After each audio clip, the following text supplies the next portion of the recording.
जब गुजरात के खंभात के एक व्यापारी की मृत्यु का समय निकट आया तो उसने अपने एकमात्र पुत्र को बुलाकर कहा, बेटा, मेरे पास धन संपत्ति तो है नहीं जो तुम्हें विरासत में दूं, पर मैंने जीवन भर सच्चाई और प्रामाणिकता से काम किया, तो मैं तुम्हें आशीर्वाद देता हूँ कि तुम अपने जीवन में बहुत सुखी रहोगे और धूल को भी हाथ लगाओगे तो वह सोना बन जाएगी। बेटे ने सिर झुकाकर पिताजी के पैर छुए। पिता ने सिर पर हाथ रखकर आशीर्वाद दिया और संतोष से अपने प्राण त्याग दिए। अब घर का खर्च बेटे धनपाल को संभालना था। उसने एक छोटी सी ठेला गाड़ी पर अपना व्यापार शुरू किया। धीरे धीरे व्यापार बढ़ने लगा। एक छोटी सी दुकान ले ली, व्यापार और बढ़ा। अब नगर के संपन्न लोगों में उसकी गिनती होने लगी। उसको विश्वास था कि यह सब मेरे पिता के आशीर्वाद का ही फल है, क्योंकि उन्होंने जीवन में दुख तो उठाया पर कभी धैर्य नहीं छोड़ा, श्रद्धा नहीं छोड़ी, प्रामाणिकता नहीं छोड़ी। इसलिए उनकी वाणी में बल था और उनके आशीर्वाद फलीभूत हुए और मैं सुखी हुआ। उसके मुंह से बार बार यही बात निकलती थी। एक दिन एक मित्र ने पूछा कि तुम्हारे पिता में इतना बल था तो वह स्वयं संपन्न क्यों नहीं हुए, सुखी क्यों नहीं हुए? धर्मपाल ने कहा कि मैं पिता की ताकत की बात नहीं कह रहा हूँ, मैं उनके आशीर्वाद की ताकत की बात कर रहा हूँ। इस प्रकार वह बार बार अपने पिता के आशीर्वाद की बात करता तो लोगों ने उसका नाम ही रख दिया था बाप का आशीर्वाद। धनपाल को इससे बुरा भी नहीं लगता था। वह कहता था कि मैं अपने पिता के आशीर्वाद के काबिल हूँ, यही मैं चाहता रहूं। ऐसा करते हुए कई साल बीत गए। वह विदेशों में व्यापार करने लगा। जहां भी व्यापार करता उसे बहुत लाभ होता। एक बार उसके मन में आया कि मुझे लाभ ही लाभ होता है तो मैं एक बार नुकसान का अनुभव करूं। उसने अपने एक मित्र से पूछा कि ऐसा व्यापार बताओ जिसमें मुझे नुकसान हो। मित्र को लगा कि इसको अपनी सफलता और धन का घमंड हो गया है। इसका घमंड दूर करने के लिए इसको ऐसा धंधा बताऊं कि इसको नुकसान ही नुकसान हो। तो उसने कहा, तुम भारत से लौंग खरीदो और जहाज में भरकर अफ्रीका के जंजीबार में जाकर बेचो। धर्मपाल को यह बात ठीक लगी। जंजीबार तो लौंग का देश है। व्यापारी वहां से लौंग भारत में लाते हैं और यहाँ 10 से 12 गुना भाव पर बेचते हैं। भारत में खरीद कर जंजीबार में बेचेगा तो इसमें साफ नुकसान सामने दिख रहा है। परंतु धर्मपाल ने तय किया कि मैं भारत में लौंग खरीद कर जंजीबार खुद लेकर जाऊंगा।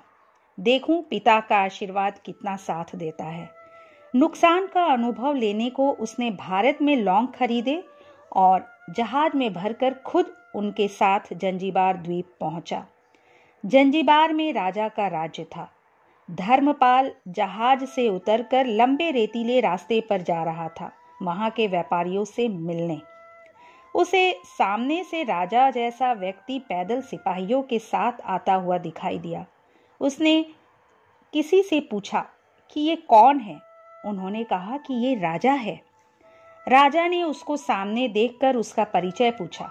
उसने कहा कि मैं भारत के गुजरात के प्रांत खंभात का व्यापारी हूँ और यहाँ पर व्यापार करने आया हूँ।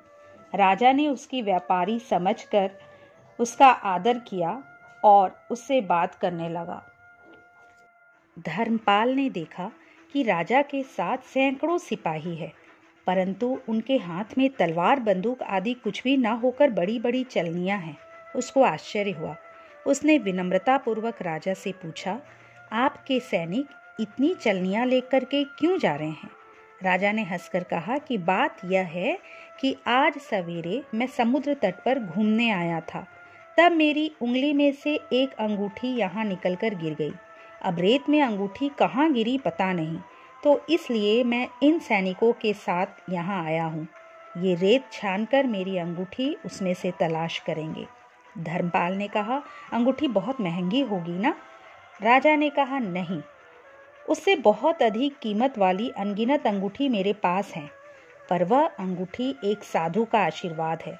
मैं मानता हूँ कि मेरा राज्य इतना मजबूत और सुखी उस साधु के आशीर्वाद से है, इसलिए मेरे मन में उस अंगूठी का मूल्य राज्य से भी ज्यादा है। इतना कहकर राजा ने फिर पूछा कि बोलो सेठ, इस बार आप क्या माल लेकर आए हो? धर्मपाल ने कहा, लौंग। लौंग? राजा के आश्चर्य का ठिकाना नहीं रहा। यह तो लौंग का ही देश है सेठ, यहाँ लौंग बेचने आए हो? किसने आपको ऐसी सलाह दी? जरूर वह कोई आपका दुश्मन होगा। यहाँ तो 1 पैसे में मुट्ठी भर लौंग मिलते हैं। यहाँ लौंग को कौन खरीदेगा और तुम क्या कमाओगे? धर्मपाल ने कहा, मुझे यही देखना है कि यहाँ भी लाभ होता है या नहीं। मेरे पिता के आशीर्वाद से आज तक मैंने जो धंधा किया उसमें लाभ ही लाभ मिला। तो अब मैं देखना चाहता हूँ कि उनके आशीर्वाद यहाँ भी फलते हैं या नहीं। राजा ने पूछा, पिता का आशीर्वाद? इसका मतलब? धर्मपाल ने कहा कि मेरे पिता सारा जीवन ईमानदारी और प्रामाणिकता से काम करते रहे, परंतु धन नहीं कमा सके। उन्होंने मरते समय मुझे भगवान का नाम लेकर मेरे सिर पर हाथ रखकर आशीर्वाद दिया था कि तेरे हाथ में धूल भी सोना बन जाएगी। ऐसा बोलते बोलते धर्मपाल नीचे झुका और जमीन की रेत से एक मुट्ठी भरी और राजा के सामने मुट्ठी खोलकर उंगलियों के बीच में से रेत नीचे गिराई तो उन दोनों के आश्चर्य का ठिकाना ना रहा। उसके हाथ में एक हीरे जड़ित अंगूठी थी। यह वही राजा की घूमी हुई अंगूठी थी। अंगूठी देखकर राजा बहुत प्रसन्न हो गया। बोला, वाह भगवान, आपकी लीला का पार नहीं। आप पिता के आशीर्वाद को सच्चा करते हो। धर्मपाल ने कहा कि फकीर के आशीर्वाद को भी वही परमात्मा सच्चा करता है। राजा और खुश हुआ। धर्मपाल को गले लगाया और कहा कि मांग सेठ, आज तू जो मांगेगा मैं दूंगा।